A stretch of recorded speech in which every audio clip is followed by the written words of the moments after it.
Hi friends, 2026 தேர்தலில் நமக்கு பிடிச்ச தலைவருக்கு ஓட்டு போடணும்னா ஓட்டர் ஐடி இருந்தால் மட்டும் பத்தாது, ஓட்டரோட லிஸ்ட்டில் நம்ம பேர் இருக்கான்னு செக் பண்ணணும். அதை பற்றி தான் இந்த வீடியோவில் பார்க்க போகிறோம். வாங்க வீடியோக்குள்ளே போகலாம். ஃபர்ஸ்ட் கூகுள் குரோமில் எலக்ட்ரோல் சர்ச்னு டைப் பண்ணுங்கள். ஃபஸ்ட்டு ஒரு வெப்சைட்டை கிளிக் பண்ணி உள்ளே போங்க. அதில் மொத்தம் 3 ஆப்ஷன் காமிக்கும். ஒன்று உங்கள் எபிக் நம்பர், ரெண்டாவது உங்களோட டீட்டெயில்ஸ், தேர்ட் ரொம்பவே ஈஸி உங்களோட ஃபோன் நம்பர் கொடுத்து சர்ச் பண்ணுறது. ஆப்ஷன் பார்த்தீங்கன்னா உங்களோட state, Epic number and captcha கொடுத்து சர்ச் பண்ணுங்கள், உங்களோட டீட்டெயில்ஸ் வரும். இன்னொரு மெத்தட் பார்த்தீங்கன்னா உங்களோட டீட்டெயில்ஸ் ஃபில் பண்ணுறது, உங்களோட பேர், உங்கள் ரிலேட்டிவ், உங்கள் என்ன ஜெண்டர், உங்களோட டேட் ஆஃப் பர்த் இந்த மாதிரி கொடுத்து சர்ச் பண்ணுறது. மூணாவது உங்களோட ரெஜிஸ்டர் ஃபோன் நம்பரை கொடுத்து சர்ச் பண்ணுறது.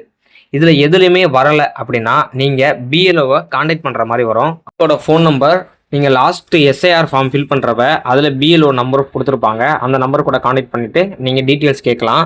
எனக்கு 18 வயசு ஆகியும் நான் இன்னும் ஓட்டர் ஐடி எடுக்காமல் இருக்கேன் அப்படின்னா நீங்கள் மார்ச் 26க்குள்ளே அப்ளை பண்ணிடுங்க. உங்களுக்கு சீக்கிரமாகவே கார்டு இஷ்யூ பண்ணிடுவாங்க. ஓகே ஃப்ரெண்ட்ஸ், இந்த வீடியோ உங்களுக்கு யூஸ்ஃபுல்லாக இருக்கும்னு நினைக்கிறேன். நம்ம சேனல் பிடிச்சிருந்தா சப்ஸ்கிரைப் பண்ணுங்கள், லைக் பண்ணுங்கள். தேங்க்யூ.